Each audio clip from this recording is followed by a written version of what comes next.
banywanyi ba Kazoza FM ijwi ryo kugwiza umwimbu namwe bagenzi b'ikiganiro cacu Deutschkurs ca kiganiro canyu ca kiganiro cacu aho turabira dufashanya turabira hamwe ingene twotera intambwe mu kuvuga mu kumva gusoma ikidaji. Ni kiganiro mutegurirwa na Centre Multiculturel Allemand yo mu kigo ca kaminuza y'u Burundi. Jewe Paulo ndayihereje akaba ari je ndakibashikiriza. Ndabahaye ikaze. None muti uno munsi hoho tuza kuraba iki niki. Uno munsi namateguriye ko tuza kugaruka gatonya ku kintu kijanye no guharura. Igikorwa twabonye twize twakoze ku ndwi iheze, ariko nifuje yuko twogaruka ko akanya gatonya imbere yuko dushishikara dukutsa ikivi cacu. Ngiki mu ntambwe ya mbere ico nagomba tuza kuganira. Zahlen ndashobora kubivuga mu kidagi kuko murabizi entretemps. Zahlen ibiharuro kuva von 21 kitwara kibonye bis gushika kuri 100. Mvuze nti wiederholung ni iki? Ni gusubiramwo, kwibukanya. Nta kuntu rero twobandanya nk'uko umengo reka turabe inyuma gatonya umwanya muto wo kwibukanya hanyuma dushe tubandanya. Donc Wiederholung, une révision, un rappel, un court rappel sur ikintu ciswe Zahlen von 21 bis 100. Icya kabiri ndaza kugaruka ku kintu citwa Redewendung. Ico kintu naco ni muramaze kucumva kandi murakizi, ni novuga des expressions toutes faites spécifiquement réservées, et novuga des expressions toutes faites pour faire face, pour gérer une situation donnée. Twibukanye turi dans le cadre d'un thème bien connu, bien spécifique. Yitwa wiki, le thème yitwa einkaufen, aho twabonye ibiproduit bitari bike, ibinyobwa bitari bike ngene bavyita einkaufen. Einkaufen muribuka harimwe imbere le verbe kaufen, kugura. Einkaufen, c'est cet exercice, cette opération qui consiste à kugenda kurondera icyo umuntu akeneye atwaye amahera, agatanga amahera bakamuha ca kinda keneye. Ngaha nous restons strictement dans le cadre du thème. Einkaufen, ibintu vyo kunywa, ibintu vyo gufungura. None hariho utu expression toute faite kumbure tushobora kuba d'une certaine utilité dans la gestion de cet exercice de communication ugiye mu isoko cyangwa ugiye muri boutique mu magazine.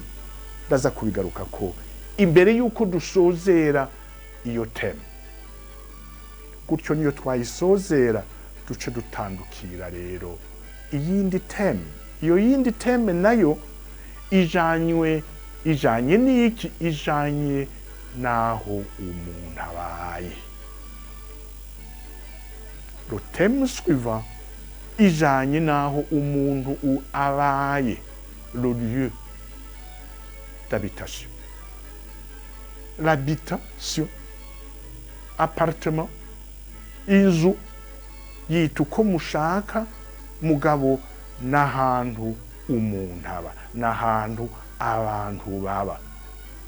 Mbega ico kintu kigizwe n'iki? Citwa ngo iki? Ivyo biyigize bavyita ngo iki mu kidagi? Niki ivyo tuzoraba mu kiganiro gikurikira, ou plus précisément muri thématique ikurikira.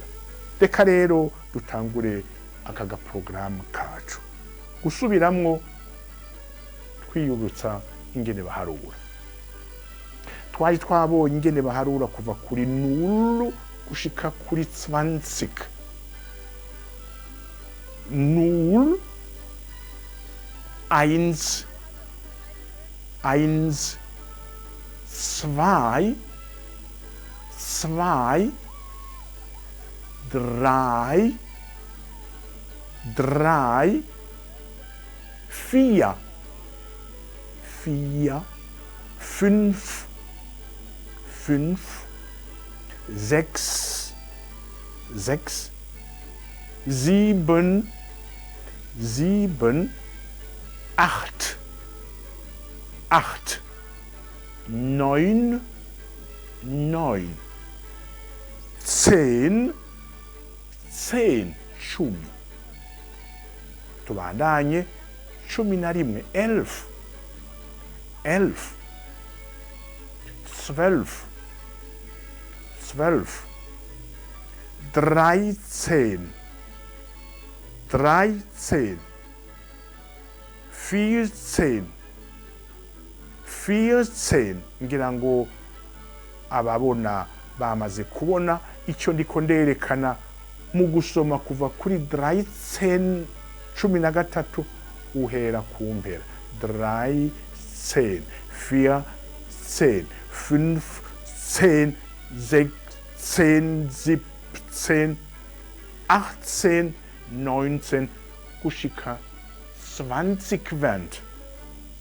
Ubu rero gishasha nukugenda umuntu aduga kuva kuri 20 n'impaka nahereye kuri 1 kuko ibindi bica vyoro. Menya gusa yuko 20 ni 20. Hasigaye iki? 20 mu gifaransa, mu kirundi duhera kwandika kuri 2 ugasubiza hagakurikira 1, 21, 21. No mu kidagi kwandika nuko. No mu kidagi kwandika mugabo ho bitandukaniye nuko bisoma nuko bivuga. Mu gifaransa mu kirundi 21, 21. Uhereye kuri 20. Mu kidagi suko kuva kuri 21 mbere twanavyumvise kuva kuri 13. Kuva kuri 13 twatanguye gusoma duhera ku mpera tuja ku ntango. Aha, c'est systématique. 21 ego wandika 2, 21 mugabo soma uvuga 21 ni 1, 2, 20. 1 plus 20. 22 ni 2 et 20. 23 ni 3 et 20. Mwumvise und. C'est vraiment une grande caractéristique de cette structure. Vous commencez par les unités, ensuite les dizaines. Systématiquement. Mugabo, attention. Haba kuri 20, 20. Haba 30, 30. Haba 40, 40 gushika kuri 90, 91, chanke 91, selon les susceptibilités linguistiques des uns et des autres. 91 ou 91. Wandika 9a. Mugabo mu kidagi mu gusoma hera kumpera.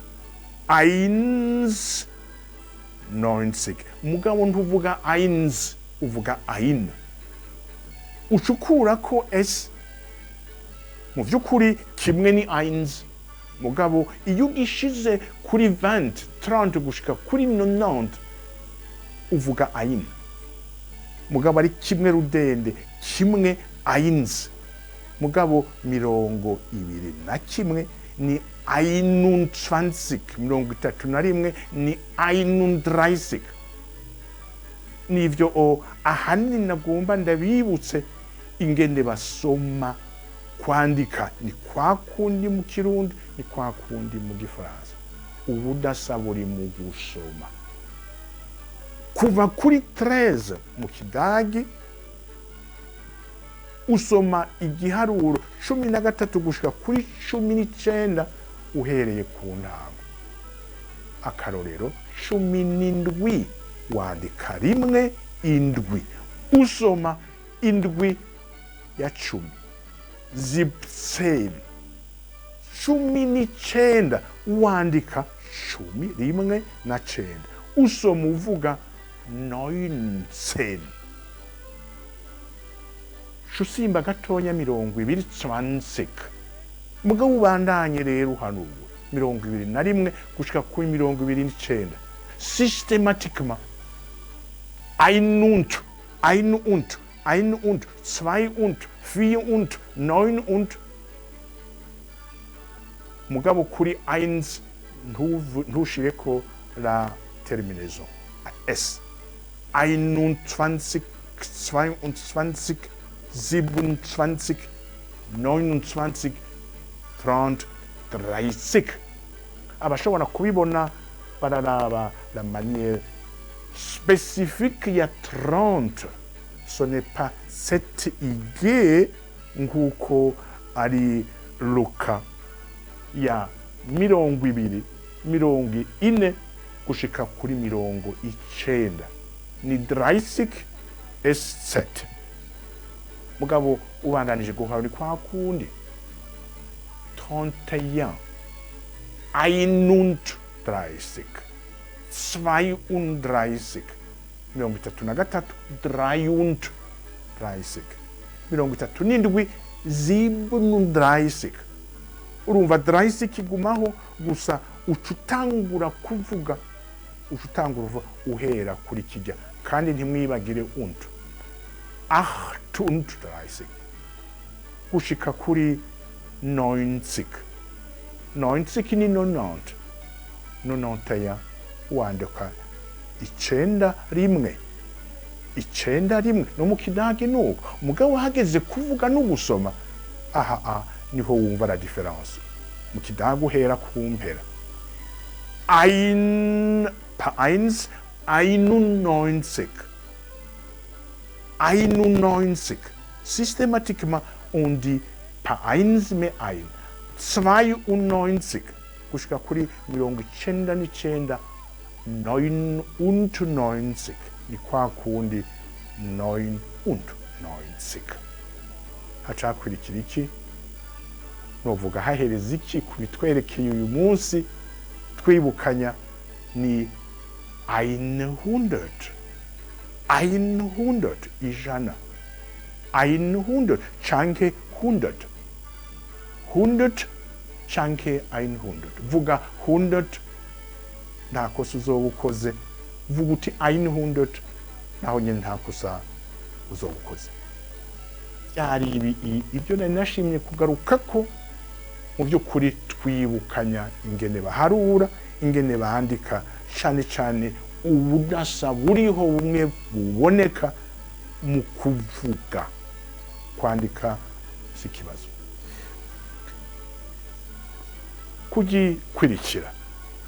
Kugikurikira navuze nti tumaze igihe dans une thématique ya turondera ibintu byo gufungura, turondera ibintu byo kunywa, byo kunywa no gufungura. Le thème ni faire des achats, procéder à des achats, einkaufen. Hariho rero des expressions toutes faites nifuje kugaruka kuri zimwe kuko sinoza kuri zose kugira ngo dusezere iyi theme.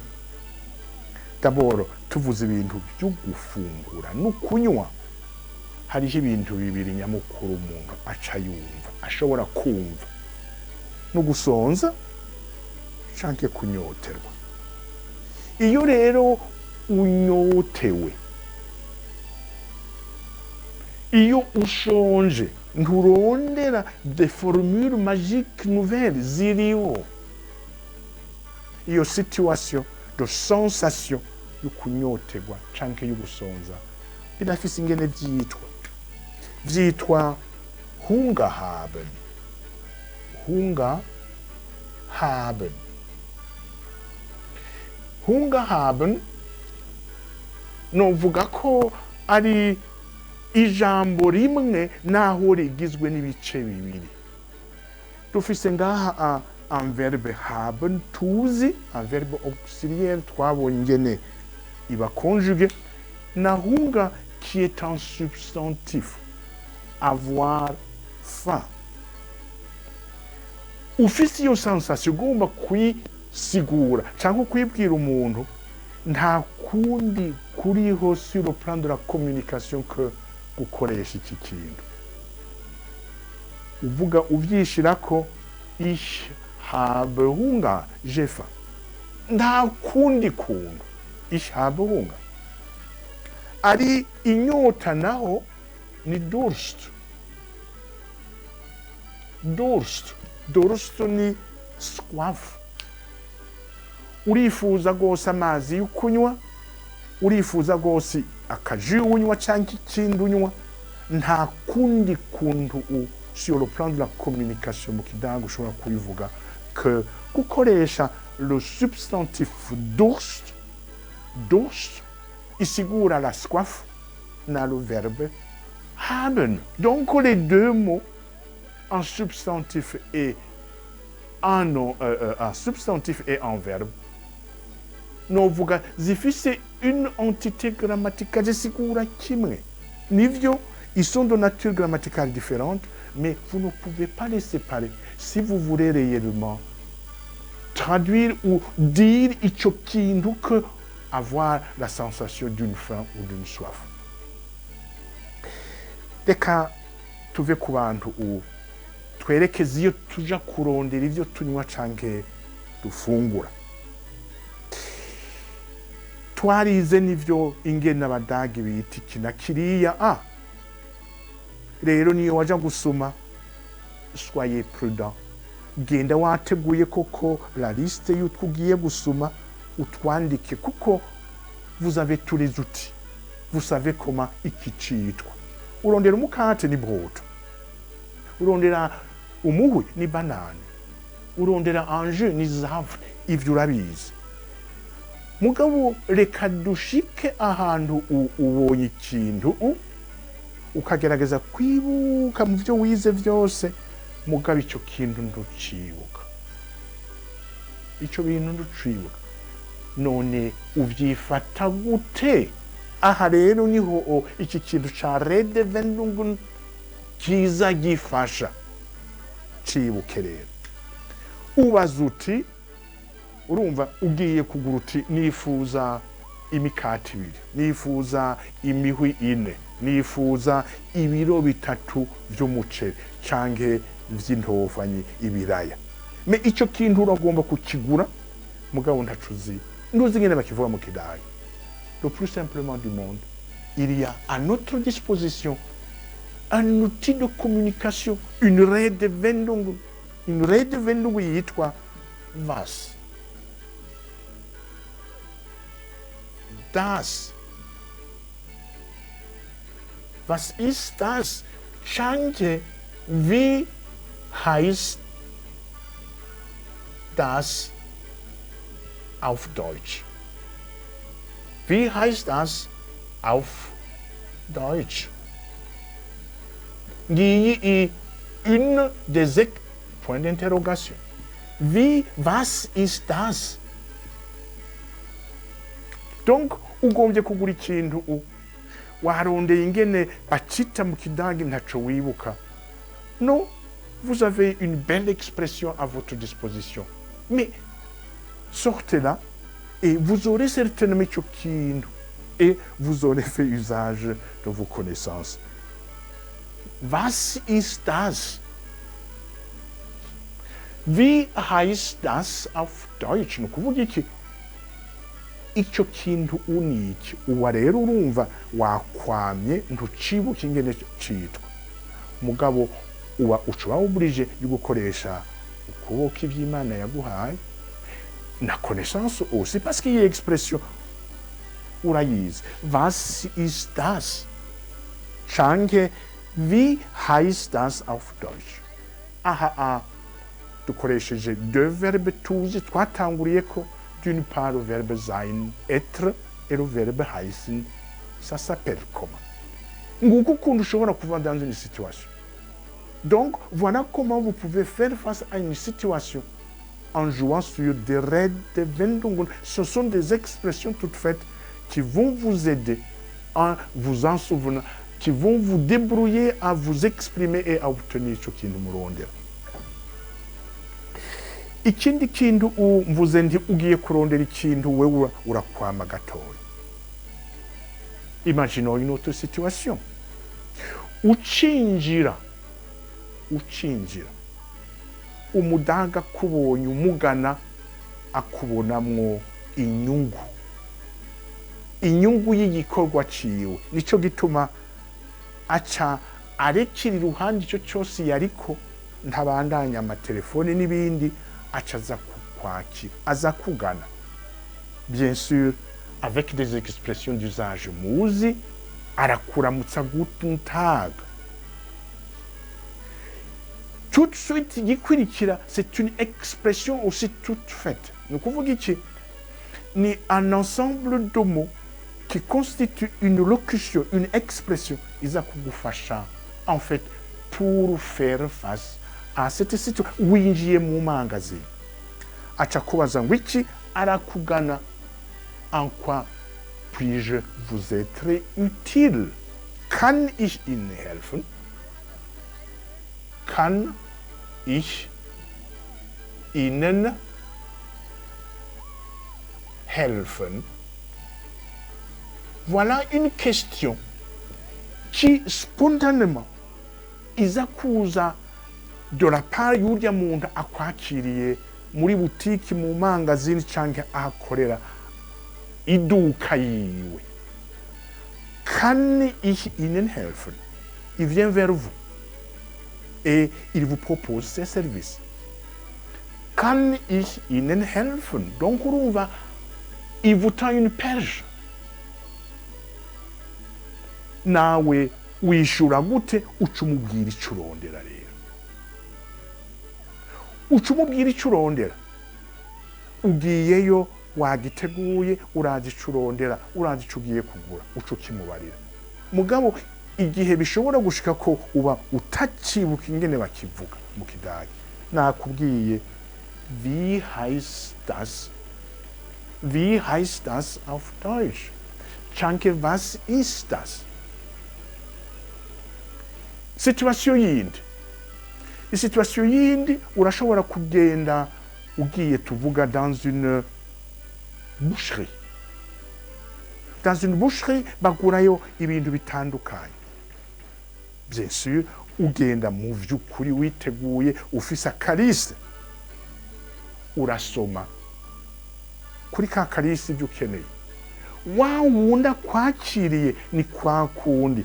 Kann ich Ihnen helfen? Est-ce que je peux vous aider? Uca utangura kugira, uca utangura gusoma canke uvuga ku mutwe wabifashe ibyo ukeneye, uvyita izina.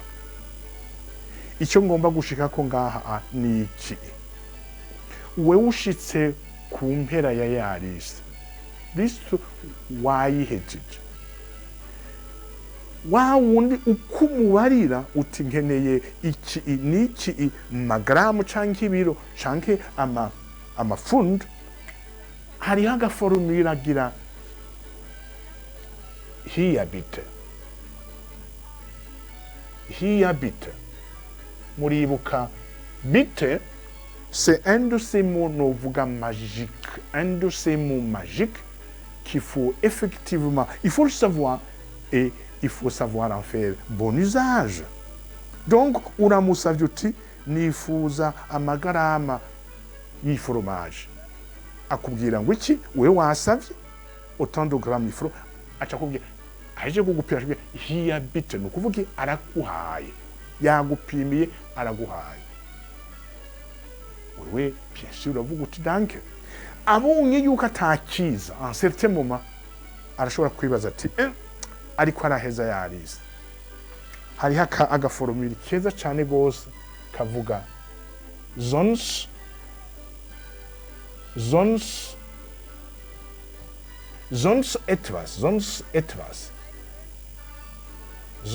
etwas canke noch etwas.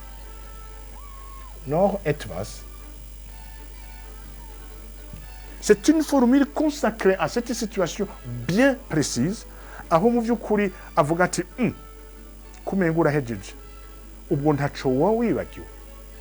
Noch etwas canke sonst noch etwas. Ngutu utundu mutundi twinshi na nifuje ko tugaruka kuko ce sont de ces expressions zamazaje iyo ugiye dans un lieu où on fait des achats. Ego jewe nibaza ko ngaha ariho twohava tugereza uyu munsi, kuko ndabona ko amasaha asa nariko aratuzimba gatoya.